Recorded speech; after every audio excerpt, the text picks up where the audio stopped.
Hello and hi, a very warm welcome to all my students in my YouTube classroom with a very important and interesting lecture on Ode on a Grecian Urn, written by and artistically crafted by a very special craftsman and artist, John Keats. Keats, being a beauty lover, can bring life and soul to a dead object like a Grecian urn.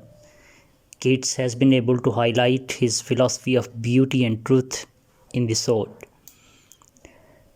Ode on a Grecian Urn examines the close relationship between art, beauty, and truth. For John Keats, it is through beauty that humankind comes closest to the concept of truth, and through art that human beings can attain this beauty. The characters carved on the surface of urn remain unable to consummate their physical desires, but their emotional curiosity to consummate these desires will never fade away. The unheard melodies or insatiable physical intimacy will keep the characters on their toes, or what the poet says, forever warm and still to be enjoyed, forever painting and forever young.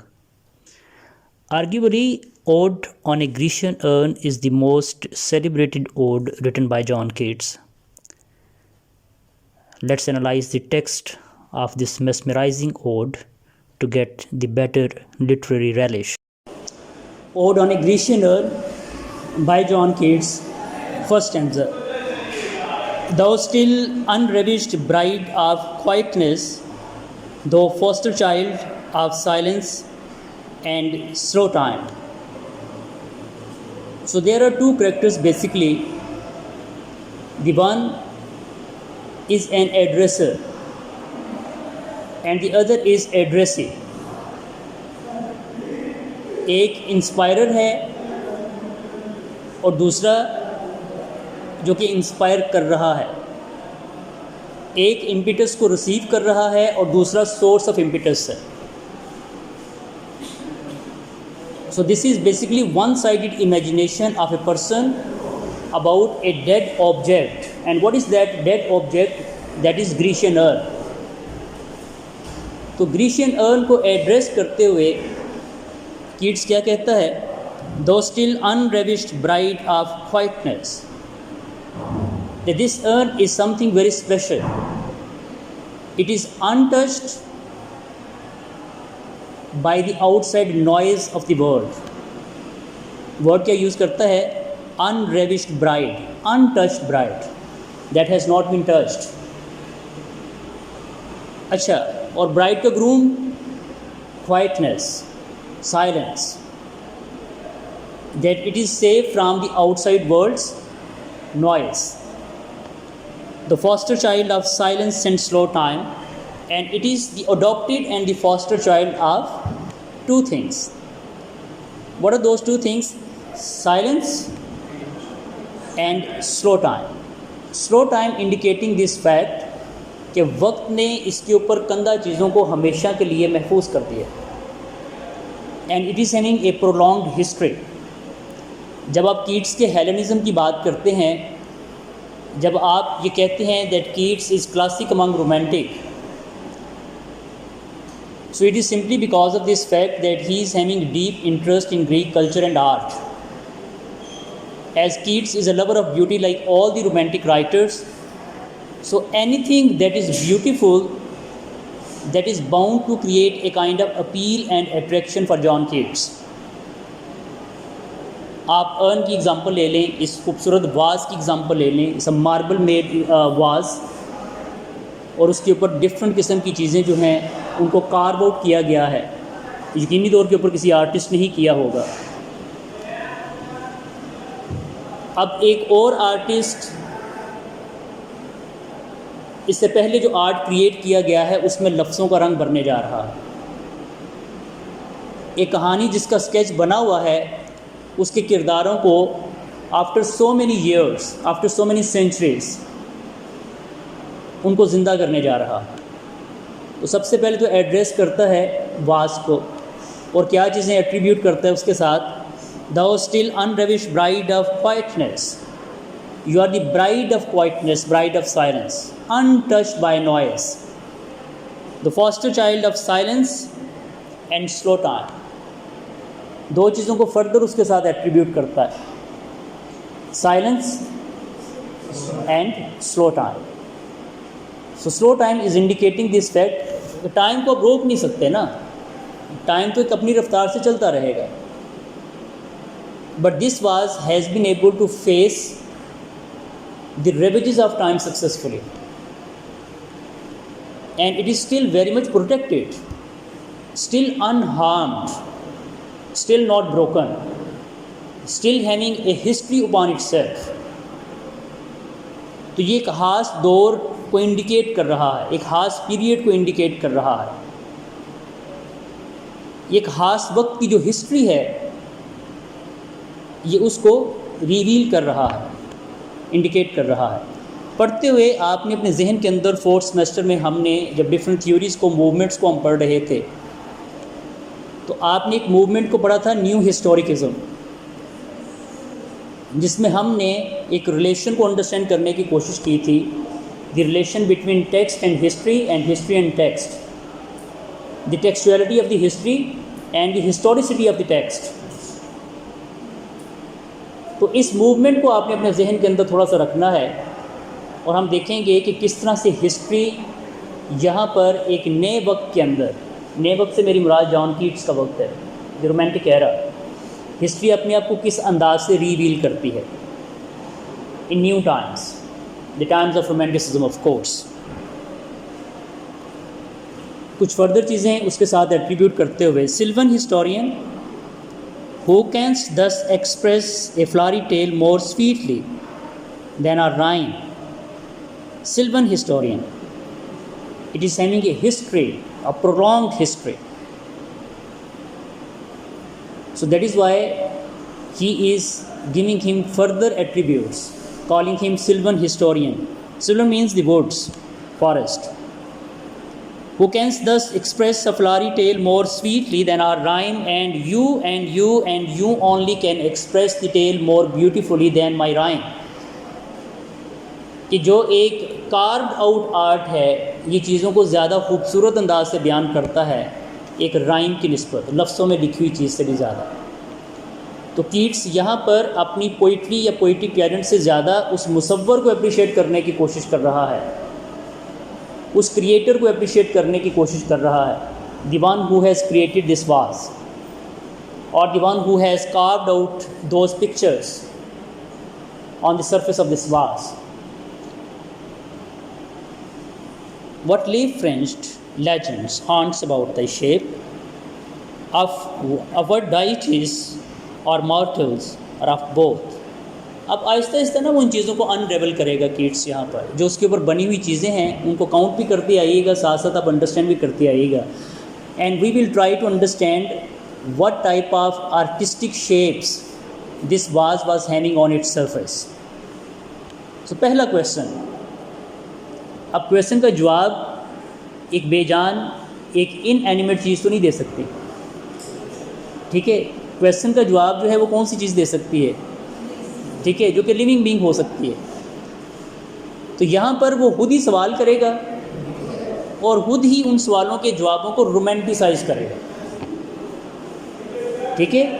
Questioning to the was and then trying to attribute the answer. तो ये poem जो है ये basically attribution है. Throughout आप देखेंगे कि वो चीज़ों को एट्रीब्यूट करता जाएगा as per his own imagination. सबसे पहला क्वेश्चन क्या है, what leaf fringed legends haunts about the shape. There are so many leaves which can haunt the shape of this beautiful vase. अच्छा, अब ये जो शेप्स हैं ये किस चीज़ की हैं, of deities or mortals or of both, or these gods, or these human beings mortals, or these are both. कि इनके ऊपर बनी हुई जो डिफरेंट शेप्स हैं, क्या ये शेप्स गॉड्स की हैं, इमॉर्टल्स, ह्यूमन बींग्स की हैं, मॉर्टल्स, और बोथ या फिर दोनों की. इन टेम फॉर द डेल्स ऑफ आर्कडी आर्कडी एक माउंटेनियस डिस्ट्रिक्ट है ग्रीस के अंदर। इस वक्त का जो ग्रीस है वहाँ पर भी आर्कडी came once again the name of valley, and this valley is also located in Greece. तो मैं आपसे कह रहा था कि आपने इन इमेजेस को काउंट करते जाना है, so you can well imagine that how much I mean deeply interested he was in Greek images. Please ज़रा देखिएगा। what men or gods are these? What maiden sloth? What mad pursuit? What struggle to escape? What pipes and timbrels? What wild ecstasy? Heard melodies are sweet, but those unheard are sweeter. You can underline these beautiful lines. You can highlight these beautiful lines. So let's try to understand these beautiful lines written by Keats. What men or gods are these? As he is confused whether these are men or these are deities. He is unable to decipher the difference between these two things. ये gods हैं, human beings हैं, कौन हैं? What maidens lords? And there are some maidens, girls. But why there is a sort of shyness on their face? Loth हम कहते हैं shyness को show करना. What maidens loth? Why they are running away? What type of shyness they are having on their face? Their expressions are indicating this state of mind or this state of affair. What mad pursuit? And why these men are running after them? It's a mad pursuit. Okay? There are some girls, they are running away. And there are some men, they are trying to catch those girls. Fine? So ये एक scene है जिसको आपने अपने जहन के अंदर fix करना है। और ये सीन कहाँ पे कार्व आउट है? On the surface of the was. और उस वाज को देखकर इस डिपिक्टेड सीन को, जो कि फ्रोज़न फार्म के अंदर है, आप कीट्स चीज़ों को इमेजिन करने की कोशिश कर रहा है। जिसमें मैंने कहा कि वो खुद ही सवाल करेगा, फिर खुद ही उनके जो जवाब होंगे उनको रोमांटिसाइज करेगा। तो सवाल क्या है? What man or gods are these? What maidens loth? What mad pursuit? What struggle to escape? And they are struggling to escape. They are running away, making great struggle, as they do not want to be in the hands of their chasers, those who are chasing them. What pipes and timbrels? What wild ecstasy? And there are some people who are playing music. They are having pipes in their hands. They are having timbrels in their hands. Musical instrument है दोनों, pipes or timbrels. So mean there are few people, they are trying to produce music. They are trying to produce music. अच्छा, अब आप उस music को सुन सकते हैं? नहीं सुन सकते ना, लेकिन आपको ये पता चल रहा है they are playing music as they are in frozen form. आगे देखिएगा कितनी खूबसूरत बात करेगा. What wild ecstasy! They seem to be hyper delighted. It's a type of wild ecstasy. They are trying to celebrate a particular situation. They are so much happy and delighted. और हम चूँकि उस म्यूज़िक को सुन नहीं सकते ना, ऐसे ही है। उसको आंसर कैसे करता है? Heard melodies are sweet, but those unheard are sweeter. कि जो heard melodies होती हैं, the music that we can enjoy, the music that we can hear, the music that we can hear, no doubt that is sweet, that is beautiful, but those unheard are sweeter. तो ज़िंदगी के वो नगमे जिनको हम enjoy कर लेते हैं, नो डाउट कि वो तो मीठे होते ही हैं। ज़िंदगी में वो चीज़ें जो इनकम्प्लीट रह जाती हैं, उनका एक अपना मज़ा होता है। तो चीज़ों को अचीव कर लेना ये कोई बहुत बड़ी बात नहीं होती। एक ऐसी चीज़ जिसको आप अचीव नहीं कर पाए हैं, उसकी जो तलब होती है वो हमेशा आपके अंदर मौजूद रहती है। वो जो क्यूरोसिटी है, that is the real addiction, that is the real addiction. तो लाइफ में वैक्यूम्स का रह जाना जो है, इट्स इम्पॉर्टेंट। अगर आप एक कंप्लीट लाइफ की तरफ जाते हैं, the life itself will become dull, useless, prosaic, colourless. But if you're having certain vacuums in your life, some blanks in your life, So you will feel a kind of fire inside you. And Keats was having that fire inside him. He loves Fanny Brawne. He was unable to attain her. So there is a vacuum in his life. He wants to become a celebrated poet. He was unable to attain his position as a poet. There is a vacuum in his life. He wants to write on all the topics of the world, as he was having greater ideas in his mind. But he was always short of time. His life was a race against time. So there was a vacuum in his life. तो ये जो ode है, it is clearly depicting the personality of John Keats, highlighting his personal complexes. But those complexes are important. वो देखिए उनको justify कैसे करेगा. ठीक है, कीट्स की जो सबसे बड़ी क्वालिटी है वो ये है कि वो पैसिमिस्ट नहीं होता. वो एंड पे जाके हमेशा इम्फेटिक हो जाता है और हमेशा ऑप्टिमिस्टिक हो जाता है. वो इन तमाम के तमाम वैक्यूम्स को, इन तमाम के तमाम कॉम्प्लेक्सेस को एक ऑप्टिमिस्टिक नोट के ऊपर जाकर ख़त्म करता है. जैसे यहाँ पर वो कहता है, yes the musicians are playing the music, I can not hear their music, but unheard melodies are more sweeter than the heard melodies. कि ज़िंदगी में जो नगमे मैंने सुने वो तो ठीक थे, अच्छे थे, मज़े के थे, इनको जो कि सुन नहीं पा रहा, अब अपने तहय्युल की दुनिया के अंदर मैं जैसे चाहे इनको क्रिएट कर लूँ. So that is why they are more sweeter, they are more melodious, they are more attractive for me.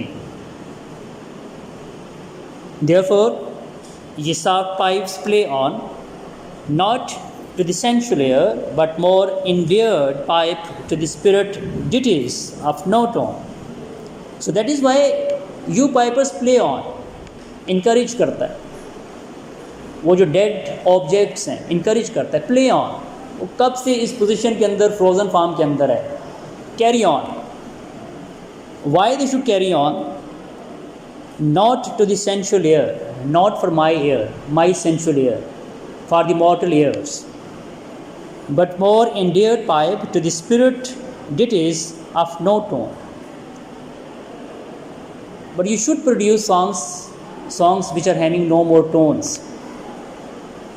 यहाँ पर आप उस सॉन्ग को, उसकी टोन को, उसकी कॉम्पोजिशन को, उसके म्यूज़िक को, उसके रिदम को आप बिल्कुल नहीं सुन सकते हैं, लेकिन आप हर चीज़ को अपने जहन के अंदर इमेजिन कर सकते हैं. So you are having a vast field, the field of imagination before you. तो यहाँ पे जैसे मैंने कहा कि चीज़ों को हम एट्रीब्यूट कर रहे हैं उन डेड ऑब्जेक्ट्स के साथ, उन पिक्चर्स के साथ, वो जो लाइफलेस ऑब्जेक्ट्स हैं उनके साथ. Fair youth, beneath the trees thou canst not leave thy song, nor even can those trees be bare. अच्छा, अब ये जो ग्रुप ऑफ म्यूजिशियन है, they are sitting beneath the trees, under the trees, possibly they are sitting in a shade, they are playing the music, and Keats believes that they will never tired, they will never be exhausted. ये है value of art reality की निस्बत. Reality में एक musician music को play कर रहा है, ultimately he will be tired, his life will come to an end. But once it is in the shape of an art, it can survive for a longer period of time. तो वो हज़ारों साल पहले जब किसी Greek artist ने इसको carve out किया था, तो जिन शक्लों के साथ, जिन एक्सप्रेशन के साथ किया था, those expressions are still there on the faces of these musicians. So that is why he believed, fair youth, beneath the trees thou canst not leave thy song, your song will be eternal, you will keep on playing this song, nor ever can those trees be bare. और दूसरा nature की बात करते हुए, हर दरख्त के पत्ते झड़ जाते हैं, लेकिन जिन ट्रीज़ को यहाँ पर कार्व आउट किया गया है, उन पे जो बहार का मौसम है, जो स्प्रिंग सीज़न है, इट इज़ फॉरएवर, इनके पत्ते नहीं कभी झड़ सकेंगे. देखिए कुदरत जो एक गुलाब को पैदा करती है उसकी ज़िंदगी कितनी होती है? 48 आवर्स, ठीक है, may be more than this. लेकिन उसी गुलाब को आप एक तस्वीर की सूरत के अंदर महफूज कर लेते हैं, आर्टिस्टिक फॉर्म में, पेंटिंग की सूरत के अंदर। It will survive for a longer period of time. आप आर्ट की बेस पे चीज़ों को इमॉर्टलाइज कर देते हैं। So this is what he is actually talking about. Ball lover, never never cancel the kiss, the winning near the goal yet do not grieve, she cannot fade. Thou hast not thy bliss, forever will thou love, and she be fair. And now the lover, the one who is chasing that girl, now addressing that lover, क्या कहते हैं? Ball lover, never never cancel the kiss. Yes, you will never be able to kiss that girl, as you will never be able to catch that girl. Possibly he wants to catch that girl, he wants to kiss her. उसकी beloved है, जो भी उनके दरमियान relation है, imagine कर रहा है। कहते हैं yes, you cannot win your goal, you will never be able to catch her, as they are very much frozen. Thou winning near the goal yet do not grieve, though you are very much close to catch that ball. और picture कुछ इस तरह के बस जैसे होता है ना, पकड़ने के करीब होना, ठीक है, जिसे वो कहते हैं ना सो नियर येट सो फार, ये वो वाली कंडीशन है। तो क्या कहते हैं? Though winning near the goal yet do not grieve, there is no need to worry about it. Why? She can not fade, though hast not thy bliss. It's true, you will never be able to kiss that girl, but the girl will always be there for you. She cannot fade. ना तो उसकी youth ख़त्म होगी और ना जिस shyness के साथ, जिस इमोशन के साथ, जिस पैशन के साथ वो भाग रही है, ना कभी वो ख़त्म हो सकेंगे। तो यहाँ पर चीज़ें इटर्नलाइज होगी हुई हैं। They are forever. Forever will thou love and she be fair. और दूसरी तरफ क्या कहता है? That your love for that girl, it will never come to an end. It will never come to an end. And she be fair, and she will always be young. There will be no more old age for that girl. She will be young, delighted, immortalized. तो ये जो एक उसने love scene को यहाँ पर capture किया हुआ है, इस लव सीन को उसने इटर्नल कर दिया है, हमेशा के लिए, in spite of the fact कि कोई भी किसी चीज़ को अचीव नहीं कर पा रहा। तो चीज़ों को अचीव करना मैटर नहीं करता ना किड्स के लिए, चीज़ों को अचीव करना मैटर नहीं करता। आप जिस शिद्दत के साथ उन चीज़ों को अचीव करने की ख्वाहिश रखते हैं, वो ख्वाहिश मैटर करती है, ठीक है। तो जैसे वो गालिब ने कहा था, इनकार किसी लफ्ज़त इकरार में कहाँ। ये जो सीन अभी डिपिक्ट किया है ना, ये जो लवर का और बिलवर्ड का, तो इसी सीन को गालिब ने कुछ इस अंदाज से बयान किया कि इनकार किसी लफ्ज़त इकरार में कहाँ, बढ़ता है शौक़ गालिब उनकी नहीं नहीं से। तो वो जो एक नहीं नहीं की कंडीशन है, जिस अंदाज से वो भागने की कोशिश कर रही है, वो जो इनकार है, वो जो स्टेट ऑफ रिफ्यूज़ल है, वो जो डिनाइल है, तो उस डिनाइल के अंदर वो कहता है इसकी एक अपनी लज्जत है। तो इकरार में तो उस चीज़ की लज्जत ही नहीं है। इकरार क्या है कि आपने चीज़ को अचीव कर लिया, जिसको आपने अचीव कर लिया वो डी वैल्यू हो गई। तो यहाँ पे चीज़ें अचीव नहीं की गई हैं, यहाँ पे तो एक स्टेट ऑफ डिनाइल है, नथिंग इज़ अचीव्ड हियर। लेकिन जो चीज़ मैटर करती है, वो चीज़ क्या मैटर करती है? वो जिस शिद्दत और इंटेंसिटी के साथ आप किसी को चाहते हैं।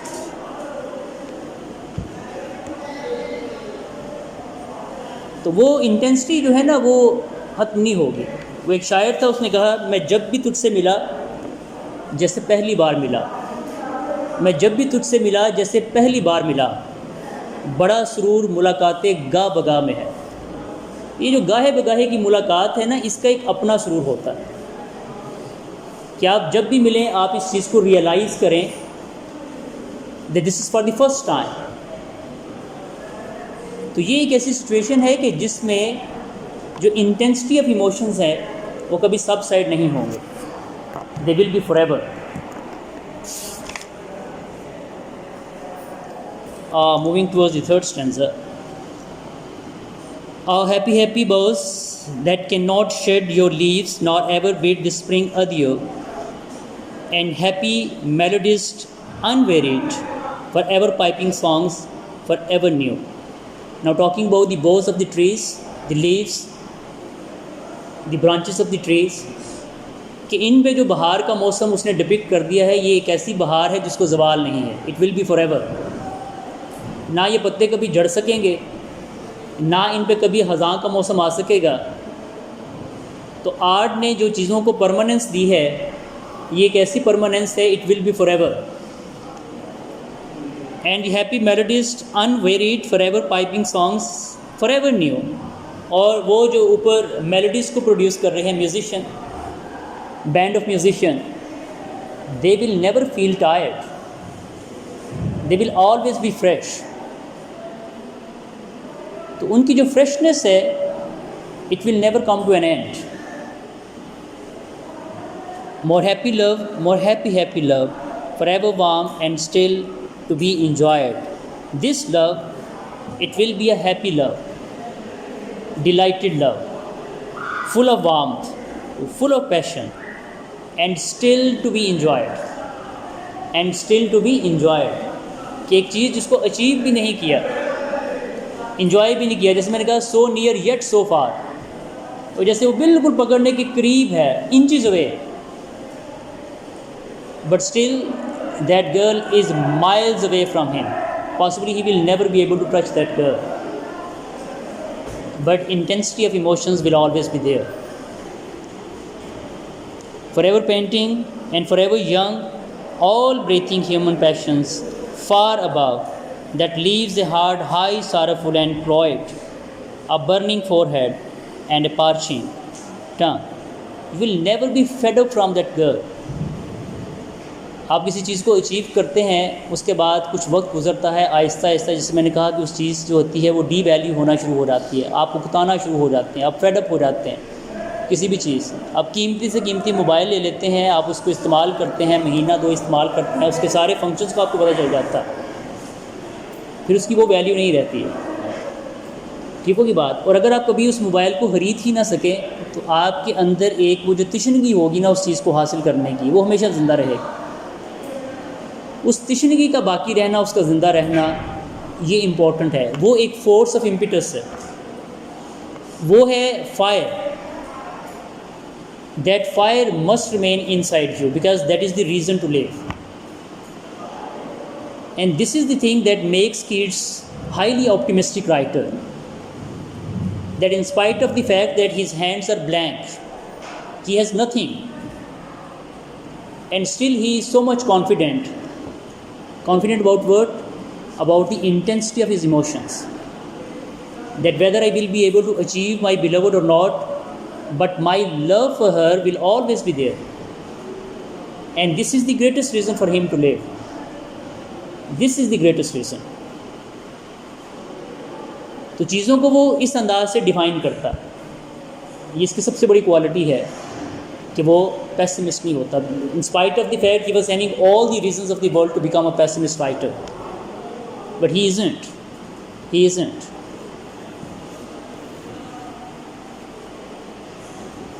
Then there is a shift of that vase. गालबन वो घूम रहा है या उसको मुख्तलिफ एंगल से वो देखने की कोशिश कर रहा है, क्योंकि ऐसा तो नहीं कि वाज आपको पता है कि ये राउंड शेप में होता है ना, तो जो फ्रंट साइड है उस पर कुछ बना हुआ है, जब आप आहिस्ता आहिस्ता उसकी राउंड साइड के साथ साथ मूव करते हैं you will find different pictures. तो वो जो उसके इर्द गिर्द का बना हुआ जो पैनोरमा है इट विल बी चेंज। वो फर्दर उसको घुमा रहा है या खुद उसके इर्द गिर्द रिवॉल्व कर रहा है, तो नई चीज़ों को एक्सप्लोर करता है। फोर्थ,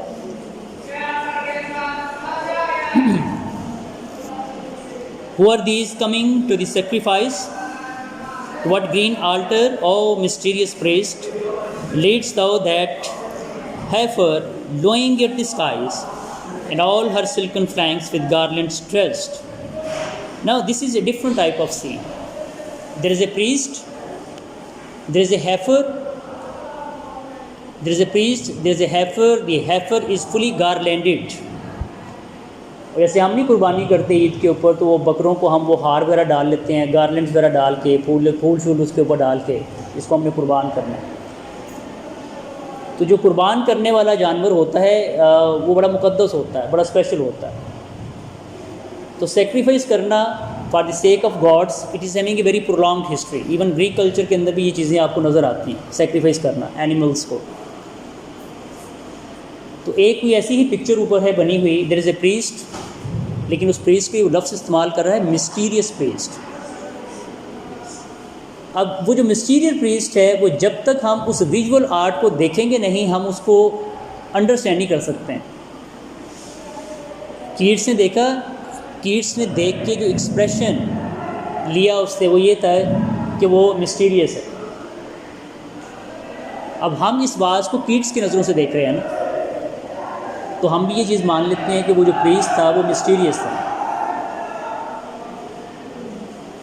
ठीक है भाई, शोर बहुत ज़्यादा है और ये माहौल बिल्कुल भी ऐसा नहीं कि आप पोइट्री पढ़ें स्पेशली इसके अंदर, ठीक है। लेकिन बहरहाल कॉलेजेस के अंदर जो है आपको पता है इस तरह के वाक़यात जो हैं वो होते रहते हैं। इतने डिसिप्लिन तो हम लोग हैं नहीं कि हॉस्पिटल्स के बाहर से खामोशी से गुजर जाएँ, हॉर्न ना प्ले करें, या कॉलेजेस के अंदर आप खामोशी से रहें कि हम नहीं पढ़ रहे तो किसी और क्लास में लेक्चर हो रहा होगा। तो अभी इतने हम मुहज़्ज़ब नहीं हुए हैं, चलें बहरहाल कभी ना कभी हो जाएंगे।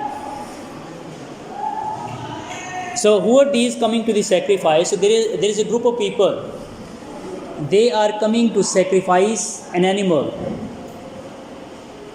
and that group is being led by a priest, mysterious priest, कि जिसकी मौजूदगी के अंदर उसको वो कुर्बान करना चाह रहे हैं, चढ़ावा देना चाह रहे हैं किसी गॉड की खातिर, ये जो भी है। Toward green altar of mysterious priest leads thou that heifer lowing at the sky, and that heifer is lowing at the sky. जानवर को पता चल जाता है ना कि मेरे साथ ये कुछ करने जा रहे हैं, वो चीखना चलाना शुरू कर देता है। लोइंग एट द स्काई में कि यूँ उसने मुंह ऊपर उठाया हुआ है, एंड इट इज़ ब्लीटिंग, कि उसे पता चल रहा है। अच्छा, वहाँ से वो देखें कि जिस किसी ने भी इसको कार्व आउट किया है उसने कितनी ज़बरदस्त किस्म की डिपिक्शन की हुई है, वरना ये जानवर आराम से भी जा सकता था, लेकिन नहीं, चूँकि उसको कुर्बान करने के लिए लेके जा रहे हैं तो खींच के लेके जा रहे होंगे। प्रीस्ट भी है, ग्रुप भी है पूरे का पूरा लोगों का, तो जानवर इतनी तो चीज़ को अंडरस्टैंड कर ही लेता है कि लगता है मेरा वक्त करीब आ गया, तो उसने एग्जैक्टली उस सिचुएशन को डिपिक्ट किया हुआ। ये कमाल होता है विजुअल आर्ट का, आर्टिस्ट का।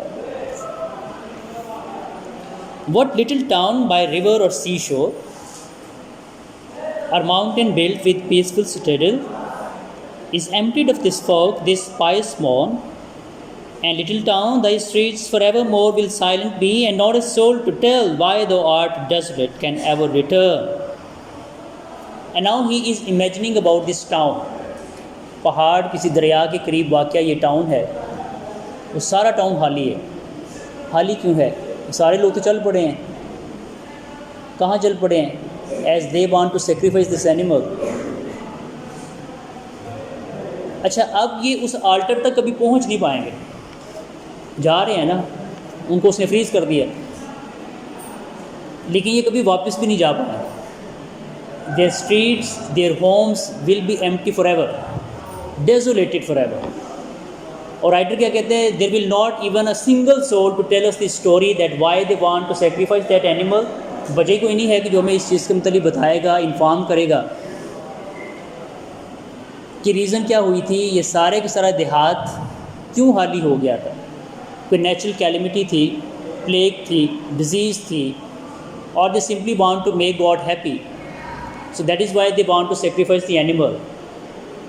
सो there will be no one to tell us the reason behind the desolation of this village. ठीक है। और दूसरी तरफ ये जो सीन है वो क्या है? फ्रोजन डिपिक्शन है ना। दूसरी तरफ क्या है? They will not be able to reach that altar. तो वो जो जानवर है वो एक ऐसी स्टेट के अंदर है कि वो कॉन्स्टेंटली एक पेनफुल एक्सपीरियंस में है। वो उस चीज़ से कभी रिलीज़ नहीं हो सकेगा। He is constantly in a state of pain that they are taking me to sacrifice me. ना वो वहाँ से भाग सकता है, ना वो कुर्बान होगा चलें काम ख़त्म हो गया, ऐसा भी नहीं है। Fine, last one, O Attic shape address करते हुए फिर से, O Attic shape, Attic shape mean something that is decorated, ornamental जो चीज़ होती है। तो ये ऑर्नामेंटल है ना, ऊपर डिफरेंट चीज़ें जो हैं उनको कार्व आउट किया गया है। Poetic shape, fair attitude, with braid of marble men and maidens overwrought, and you are having marble men and maidens overwrought upon you, जिनको कार्व आउट किया गया है उसके ऊपर। तो यहाँ से ये भी चीज़ क्लैरिफाई होगी है कि ये जो वास है it is made of marble, और उस मार्बल को फिर फर्दर किसी ने तराशा है। ठीक है, जिस तरह आप हीरे को नहीं तराश की एक शेप देते, इसे भी तराशे। तो ग्रीक्स जो थे दे वर वेरी फेमस, वो चूँकि अपने वो गॉड्स और गॉडेसेस को भी वो तराशा करते थे। ठीक है, तो वो तराशने का आप डिफरेंट इनकी जो पिक्चर्स हैं अपोलो की, डियोनिसिस की, बाकी डियाना है और इनके डिफरेंट जो ग्रीक गॉड्स हैं, तो इनकी बहुत सी जो पिक्चर्स हैं वो आप देखेंगे वो मार्बल मेड हैं, स्टैचूज़ बनाए जाते थे उस एज के अंदर। तो Greeks were dam artist people, they the best people. और आप जस्ट इमेजिन मीन कि उस एज के अंदर I mean how much advance they were, what type of tools they were having that they can simply carve out these pictures on a hard surface of A marble. एक पूरे का पूरा उसने story को उसके ऊपर जो है डिपिक्ट किया हुआ है, जो भी उसके आर्टिस्ट है उसके पीछे। लेकिन उस आर्ट को लफ्ज़ों की ज़ुबान किसने दी है? कीट्स ने दी है। With forest branches and the trodden wheat, the silent farm does tease us out of thought as to eternity, called pastoral. So using another name for it, called pastoral, it is called depicting the pastoral life upon it. We will never be able to understand the silence, the quietness, the reticent attitude of this marble vase. We can only attribute few things, few stories, few fantasies to this vase. बाकी ये वास खुद तो कभी भी किसी चीज़ को define नहीं कर सकेगा। हर दौर में आने वाला आर्टिस्ट अपने अंदाज से चीज़ों को डिफ़ाइन करेगा। कीट्स ने चीज़ों को अपने अंदाज से डिफ़ाइन किया, हम देखें, हम उसको अपने अंदाज से देखने की, समझने की कोशिश करें। आप लाहौर म्यूज़ियम चले जाएँ ना, कभी म्यूज़ियम चले जाएँ या उधर चले जाएँ, वो जो कला है लाहौर का, ठीक है, जो फोर्ट ऑफ लाहौर है, आप वहाँ पे चले जाएँ तो अंदर वो डिफरेंट जो है ना वो चीज़ें पड़ी हुई हैं, पुरानी तलवारें पड़ी हुई हैं और इस तरह की चीज़ें। तो हम उन चीज़ों को देख के सिंपली इमेजिन कर सकते हैं, एक वो गोस्ट लाइक इमेज हमारे जहन में डेवलप हो सकता है ना कि वो लोग ऐसे होते होंगे। आप किसी पुरानी इमारत के अंदर चले जाएँ जहाँ पे टूटी फूटी सीढ़ियाँ आज भी आपको नज़र आएँ, तो उन सीढ़ियों को देख के तो आप इमेजिन करेंगे हज़ारों साल पहले की इमारत है, लोग इसके ऊपर कैसे चढ़ते होंगे। जैसे वो फोर्ट है ना लाहौर में, उसकी सीढ़ियाँ इतनी दी चौड़ी हैं और छोटा छोटा सा फासला उनके दरमियान। वो कहते हैं हाथी को लेके चढ़ा करते थे ऊपर, जो किंग्स होते थे ना, दे यूज्ड एलिफेंट्स, और वो एलिफेंट्स के लिए उन्हें डिज़ाइन की हुई हैं कि एलिफेंट आराम से चढ़ सके ऊपर। तो हम जब जाते हैं इस तरह की बातों को सुनते हैं, so we simply try to imagine these things in our mind, ghost images. हाथी ऐसे चढ़ता होगा, किंग ऊपर ऐसे बैठता होगा, उसके ऊपर चढ़ता कैसे होगा, उतरता कैसे होगा। सीढ़ियाँ चढ़ते हुए हाथी को ठोकर नहीं लगती होगी, लेकिन ठोकर लगेगी नहीं ना, क्योंकि उसके स्टेप बहुत छोटे छोटे से बने हुए हैं। वो बहुत चौड़े हैं लेकिन उनकी जो हाइट है वो बहुत ही थोड़ी सी है।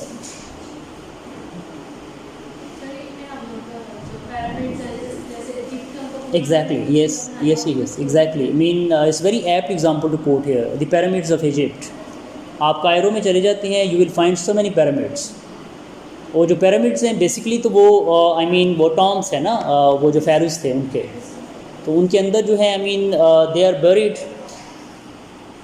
तो अगर किसी पिरामिड के अंदर जाने का इत्तेफाक हो, अब मुझे नहीं पता अंदर जाने देते या नहीं जाने देते, तो हम जाएँ तो हमने कुछ चीज़ों को देखा हुआ मीडिया के थ्रू, मूवीज़ के अंदर, लेकिन हम जाएं और जाकर हम देखें कि यहाँ पे फ़लाँ वाला फ़ैरू जो है उसको बरी किया गया, यहाँ फ़लाँ वाला फ़ैरू जो था उसको बरी किया गया, और उनको वो मम्मी करते थे।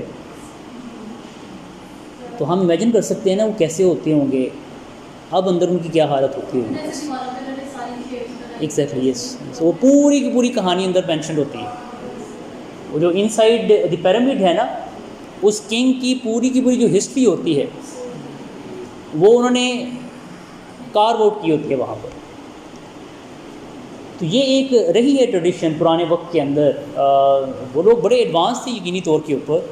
बड़ा इंसान आज के दौर में बहुत हैरान होता है कि वो ये काम कितने कर सकते थे, किस कदर मुशक्क़त से कर सकते थे। तो वास्तु उस हवाले से एक बहुत छोटी सी चीज़ है।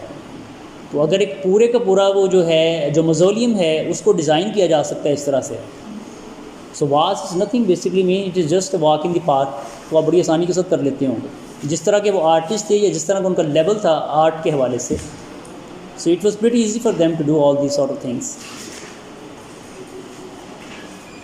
When old age shall this generations waste, thou shalt remain in midst of other woe.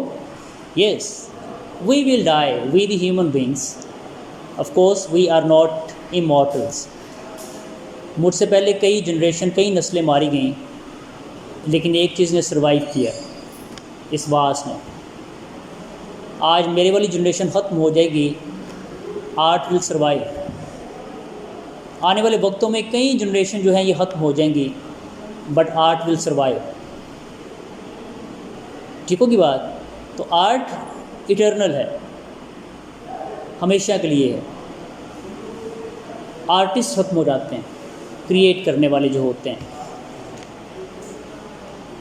When old age shall this generation waste, when we will not be there, thou shalt remain. You will be there.